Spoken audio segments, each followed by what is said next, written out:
dhambi. Na ukisoma waraka wa kwanza wa Yohana sura ile ya 5 mstari wa 19 inasema dunia yote ilitekwa mateka na Ibilisi, nayo inakaa katika yule mwovu. Kwa hiyo dunia hii ambapo tunaishi imetekwa na Ibilisi, na dunia yote inakaa katika yule mwovu.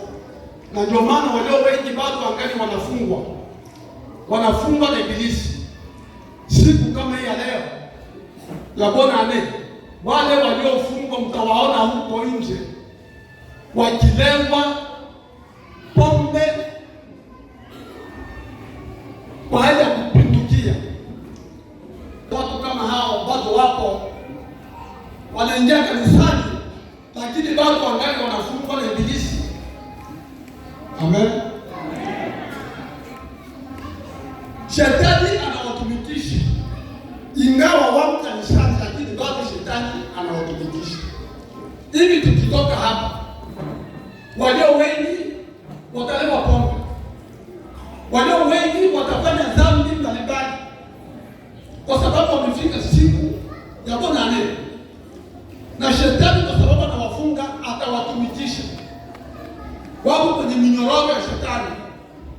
Kunywa pombe, fanya uzinzi, fanya hiki na hiki, utafanya kwa sababu wewe umeshikwa mateka na Ibilisi. Na ingawa unaingia kanisani, lakini bado wewe ungali unafungwa. Lakini neno linatuambia kwamba tazama, wakati uliokubalika ndio huu, na wakati wa wokovu ndio huu sasa. Maana ni mwaka unaokubaliwa na Bwana wa wewe kupata wokovu. Jina la Bwana litukuzwe. Kwa hiyo inawezekana miaka iliyopita ulifungwa na dhambi mojawapo unajua wewe mwenyewe. Mwaka wa 2026 ni mwaka wa wewe kufunguliwa. Bwana anataka ufunguliwe. Bwana anataka ufunguliwe. Ni mwaka wa kufunguliwa kwako. Usiwe mtumwa wa dhambi tena.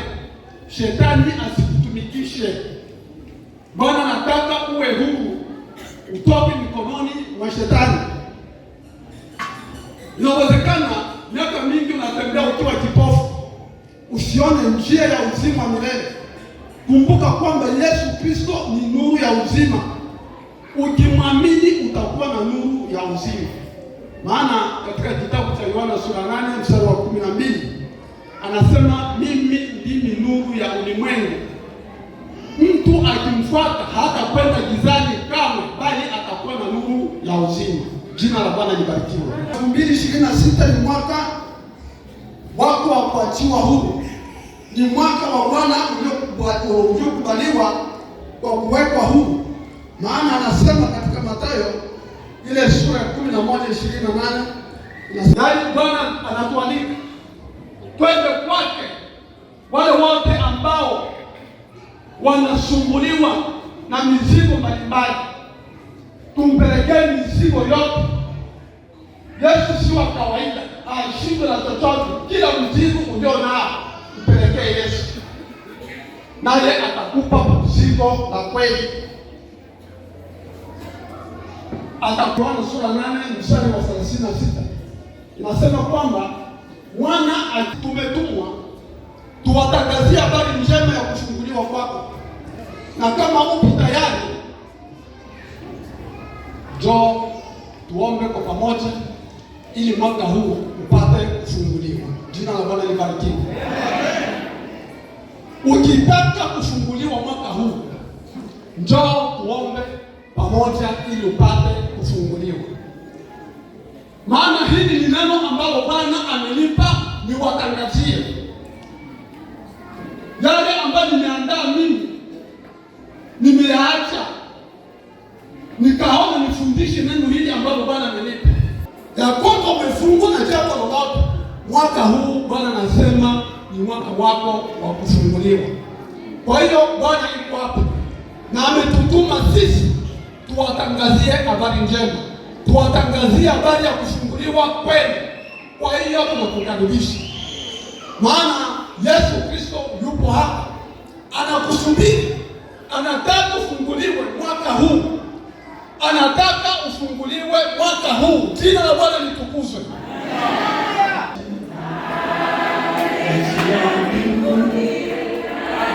Karibu Imam Jeshi. Umesumbuliwa miaka mingi. Leo Bwana anasema ni mwaka wako wa kufunguliwa. Ni mwaka wako wa kufunguliwa. Ni Bwana ametoa neno hili. Imam Jeshi.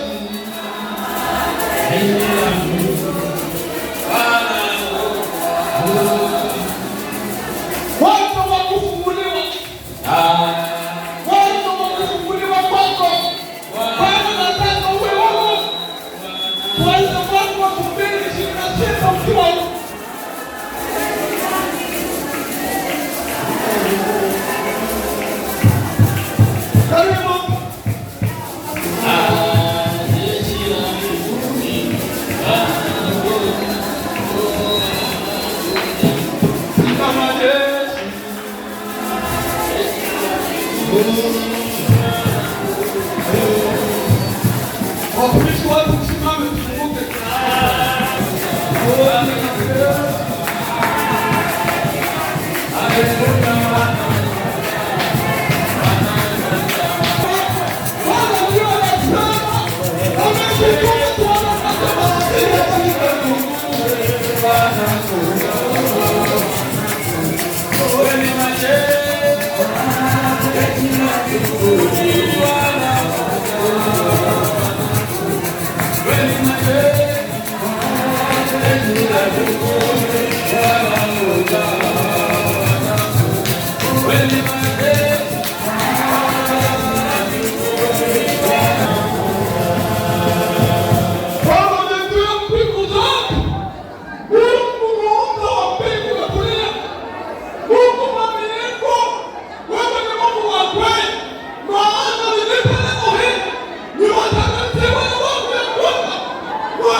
Asante Bwana kwa sababu unatusikia na wewe ni mahali hapa na unaona kila mmoja, shida ya kila mmoja, ili walitukuze jina lako. Asante Bwana. Hii ni mali yako, sio mali ya shetani. Tunakataa shetani kuwatumikisha, wewe mwenyewe watumikisha. Tunaamini utawafungua, tunaamini utaponya wagonjwa, tunaamini utafungua kila tatizo ya kila mmoja, na amani yako itawatawala na baraka zako Mungu ziwe juu yao. Tuingie mwaka huu 2026 wakiwa na mafanikio mema, wakiwa na baraka tele tele kimwili na kiroho. Yesu onekane. Naamini Bwana utatenda kwa uwezo wa jina la Yesu Kristo. Utukufu ni wako, heshima ni yako, mamlaka ni yako na nguvu ni zako milele na milele. Wewe ni Bwana, katika jina la Yesu tunaomba, amen. Amen. Barikiwa sana. Asante. Naomba tubariki. Amen.